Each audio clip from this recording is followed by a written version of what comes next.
Tahu nggak sih kalau Facebook sebenarnya bukan perusahaan sosmed? Amazon juga nyamar jadi perusahaan e-commerce. Dan ternyata pendapatan utamanya Disney juga bukan dari film. Kok bisa ya?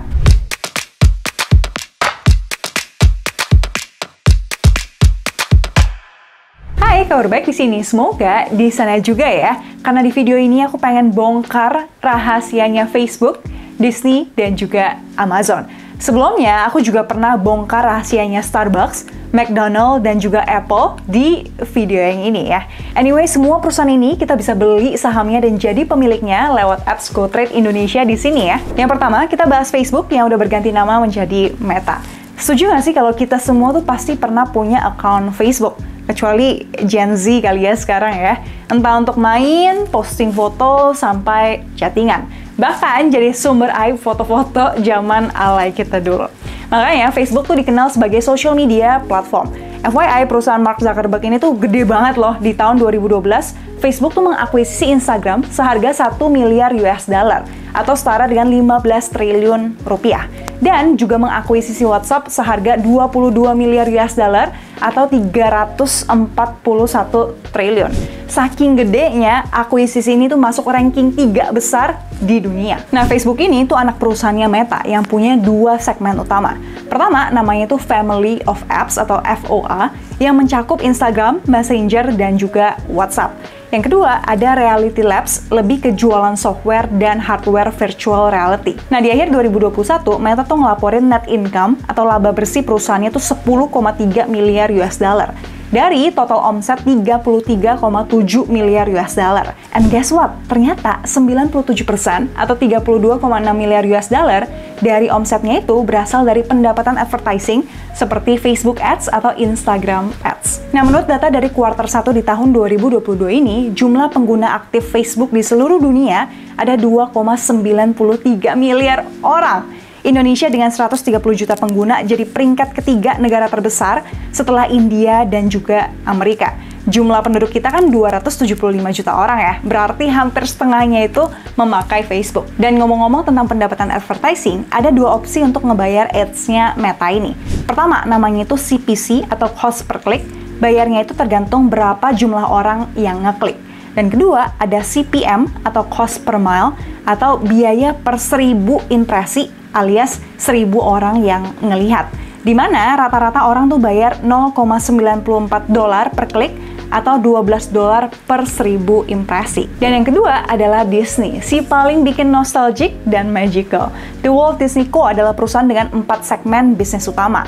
Yang pertama, ada linear networks, di dalamnya adalah jaringan kabel domestik dan internasional, kayak Disney, ESPN, dan National Geographic.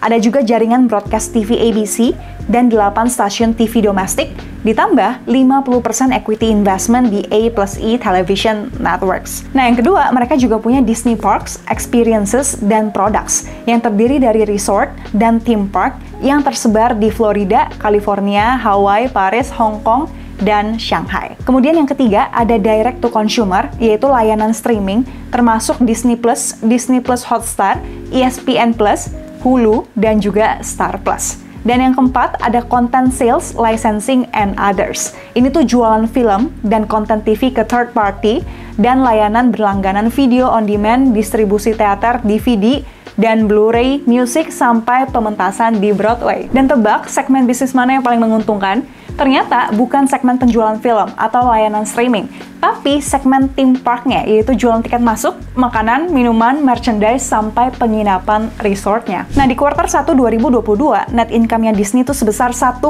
miliar US dollar atau 18 triliun rupiah. Ini naik 64 kali lipat dari kuartal yang sama tahun lalu. Total revenue mereka juga naik 34%. Disney bilang bahwa mereka tuh terdampak dari pandemi kemarin karena harus nutup theme park dan juga resortnya, plus nunda pelayaran kapal pesiar. Tapi di Mei 2020 akhirnya perlahan dibuka lagi dengan kapasitas minimum, sampai sekarang udah bisa beroperasi normal. Jadi walaupun sekarang linear networks Disney tuh menghasilkan revenue terbesar, Tapi bisnis parks, experiences, dan products yang pulih dari pandemi bisa menghasilkan keuntungan terbanyak, yaitu sebesar 62% dari total operating income-nya Disney. Padahal ya, mereka tuh nggak pernah iklan biar kita beli merchandise atau datang ke theme parknya. Nah, kalau digali ya, ada 2 strategi marketing yang kayaknya bikin kita terhipnotis banget nih sama karakter-karakternya. Pertama, the power of sosmed. Contoh, waktu Star Wars tuh lagi booming, mereka posting salah satu karakternya Yoda di akun Twitter Baby Yoda Baby. Dan tweets itu langsung viral, jadi meme yang di-retweet banyak banget orang. Otomatis, brand awareness mereka jadi tinggi banget. Tapi dengar-dengar akun Twitternya langsung di-suspend ya sama Twitter. Ada yang tahu nggak alasannya kenapa? Coba komen di bawah ya. Dan yang kedua, menurut aku mereka tuh pinter banget menciptakan nostalgia. Contoh ya, film Beauty and the Beast pertama kali itu dibuat di 1991. Dan mereka remake di 2017 dan berhasil mencetak revenue 1,2 miliar US dollar. Gila banget sih. Dan perusahaan yang ketiga adalah Amazon. Kalau kita Google, Amazon itu adalah perusahaan di bidang perdagangan berbasis online yang terbesar di dunia. Bahkan berdasarkan statista, market cap atau nilai perusahaan Amazon ini lebih dari 1.000 miliar US dollar atau 16,3 ribu triliun rupiah. Dan ini ada di peringkat kelima terbesar sedunia. Bahkan Amazon itu tergabung ke dalam Big Five tech companies bareng Google, Apple, Facebook, dan Microsoft. Dan kalau market cap atau nilai perusahaan mereka semua digabung, totalnya tuh lebih dari 3 triliun US dollar atau 47 ribu triliun rupiah. Dan kalau mereka tuh jadi satu negara ya, auto jadi negara dengan GDP nomor 12 terbesar di dunia. Nah, sekarang kita coba lihat omsetnya Amazon berdasarkan segmennya di tahun 2021.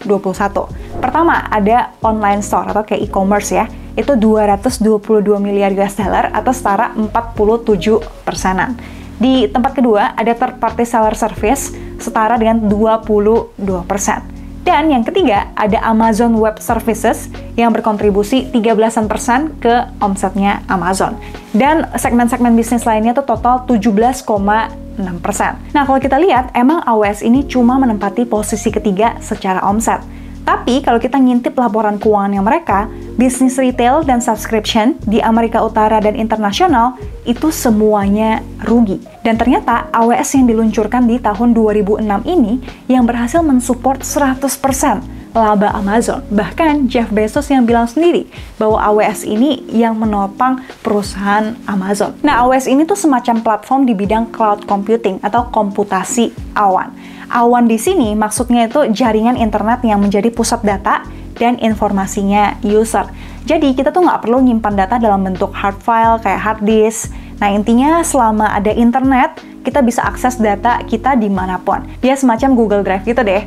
Tapi AWS ini nggak cuma nyimpen foto, tapi bisa juga nyimpen data, server, database, jaringan, sampai software juga bisa. Otomatis banyak perusahaan besar yang pakai AWS ini untuk menunjang operasionalnya mereka. Karena lebih irit, aman, dan juga efisien. Di tahun 2020 aja, Netflix tuh habiskan 19 juta US dollar, Twitch US tuh 15 juta, LinkedIn tuh 13 juta, serta Facebook tuh 11 juta US dollar untuk penggunaan layanan AWS. Jadi nggak heran sih sebenarnya kalau ternyata AWS ini yang jadi penopang terbesarnya Amazon. Gimana menurut kalian? Perusahaan mana yang rahasianya tuh paling membagongkan? Kalau kalian tertarik dan pengen ikut nikmatin cuannya, kita tuh bisa loh beli sahamnya perusahaan-perusahaan ini di apps GoTrade Indonesia dengan modal mulai 15 ribuan aja. Tipis-tipis dulu nggak apa-apa, yang penting konsisten. Aku sendiri juga udah hampir setahun ya nabung saham US di GoTrade. Dulu masih nabung di apps GoTrade Global, tapi karena di April ini udah ada GoTrade Indonesia yang diawasi oleh Bapepti, aku jadi pindah nabung di sana aja. Tapi yang di GoTrade Global tuh aku belum tarik karena masih minus ya. Dan karena pasar saham US tuh lagi gonjang-ganjing ya, aku fokuskan nabung di 3 saham yang aku percaya banget, which is Apple, Tesla, dan juga Nvidia. Aku pernah bahas kenapanya di video ini ya. Kita nggak perlu khawatir ribet karena mereka udah ada fitur bahasa Indonesia dan udah diawasi juga sama Bapepti. Kalau bisa klik link di description box untuk dapat $2 gratis sebagai modal pertama kamu nabung saham US ya. Nah, next perusahaan besar apa lagi nih yang mau kita bongkar rahasianya? Coba komen di bawah ya. Sekian video kali ini, semoga bermanfaat. Thank you for watching till the end dan see you di video yang lain. Bye-bye!